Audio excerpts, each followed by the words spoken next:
Jane Stevenson for Sun Media, and this is Extra Extra. The Grammy weekend is upon us, and there's already major drama. Scarborough's The Weeknd has told the New York Times he plans to boycott the event, not only this weekend, but for the foreseeable future. He's miffed that he came up with 0 nominations, despite the fact that his album, After Hours, was one of the biggest of last year. His manager told the New York Times he and The Weeknd were discussing possible performance with the Grammy committee when they felt blindsided by the fact that he got 0 nominations.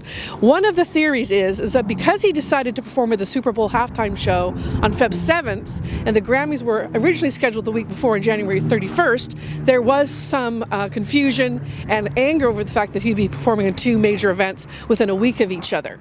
Now, this is just a theory. Nobody has actually proven it, but that seems to be one of the working theories out there about why he didn't get any nominations. Also voicing his displeasure with the Grammys is One Direction's former member Zayn Malik. He actually tweeted out this week, F the Grammys, that unless you shake hands and give gifts, you have 0 chance of getting any nominations. One bright spot of news about the Grammys is that Zayn's former One Direction co-member Harry Styles will open the Grammys show, and also Trevor Noah is hosting. More Kim and Kanye divorce drama.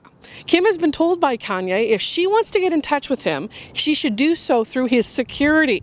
Apparently, once she filed for divorce, he changed all of his phone numbers. She has no way of getting in touch with him other than through his intermediaries. This despite the fact they share 4 children. Now, apparently on that front, co-parenting is going well.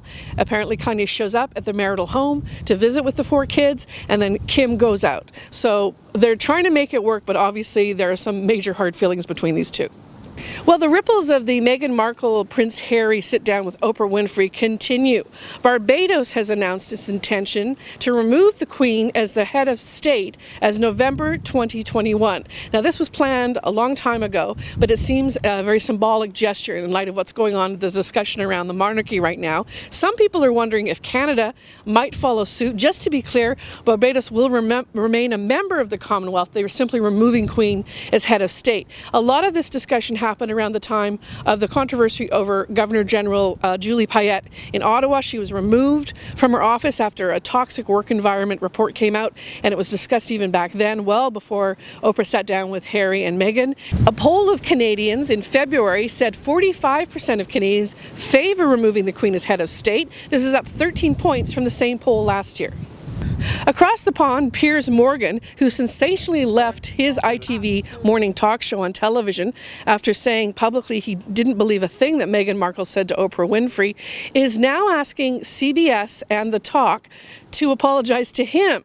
He's upset that his friend on that show, Sharon Osbourne, came to his defense and got into a ruckus with her fellow talk show host, Cheryl Underwood. I've been asking you during the break. Right. I am asking you again, and don't try and cry, because if anyone should be crying, it should be me. This is the situation. Yeah. You tell me where you have heard him say, educate me, tell me when you have heard him say racist things. Since that fight, Sharon Osbourne has gone onto social media to apologize and saying if she offended any person of color, she feels sorry, and she felt basically blindsided and got defensive in the moment. Finally, with the weekend coming up here, a lot of people are binge watching during the pandemic. One of the most impressive shows I've seen recently is on Crave Canada.